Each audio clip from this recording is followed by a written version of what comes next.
ഒരു Benz A class കേട്ടോ. അപ്പോൾ ഇതിന് റൈറ്റ് സൈഡ് മിററിൽ ചെറിയൊരു ഇടി ഇട്ടിട്ട് മിററിൻ്റെ അടിഭാഗം പൊട്ടിപ്പോയി. അപ്പോൾ ഈ മിറർ എന്ന് പറഞ്ഞാൽ 35,000-40,000 വിലയുള്ളതാണ്. സെക്കൻഡ് ഹാൻഡിന് കൊടുക്കണം 10-20,000.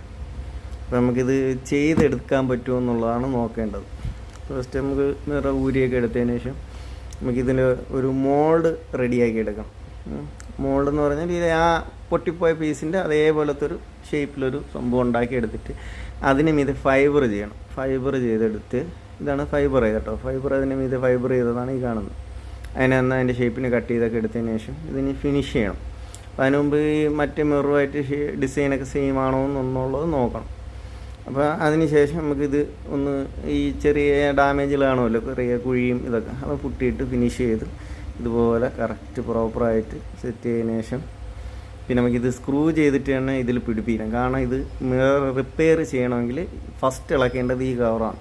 അപ്പോൾ ഇത് സ്ക്രൂ ചെയ്തിട്ട് തന്നെ ആ കമ്പനി എങ്ങനെയാണോ വരുന്നത് അതുപോലെ തന്നെ സ്ക്രൂ ചെയ്ത് പിടിപ്പിക്കാനായിട്ട് ശ്രമിച്ചിട്ടുണ്ട്. അപ്പോൾ ഇതിൽ 2 സ്ക്രൂ വരും. കമ്പനിയും വരുന്ന 2 സ്ക്രൂ ആണ്.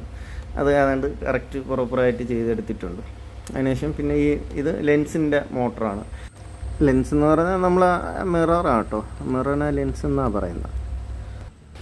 അത് ഇതുപോലെ പിടിപ്പിച്ചതിന് ശേഷം പിന്നെ നമുക്കിത് പെയിൻറ്റ് ചെയ്യണം. ഓക്കെ,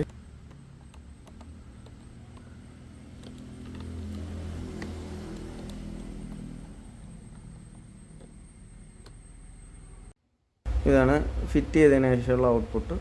ഇനി പെയിൻറ്റിങ്ങിന് ശേഷമുള്ളത് കാണിച്ചു തരാം. ഓക്കെ, ഇനി നമുക്ക് ഫൈനൽ ഔട്ട്പുട്ട് കാണാം. ഇതാണ് ഫൈനൽ ഔട്ട്പുട്ട്. പെയിൻറ്റ് ചെയ്തതിന് ശേഷമുള്ള ഔട്ട്പുട്ട് ഇതാണ്. എന്തായാലും ഇത് മെനക്കേട് പരിപാടിയാണ്. ഇങ്ങനെ ഇരുന്നുണ്ടാക്കിയെടുക്കുന്ന ചെറിയ കോസ്റ്റ് ആവും, എന്നാലും വലിയ കുഴപ്പമില്ല, ചെറിയൊരു എമൗണ്ട്. Okay, thank you.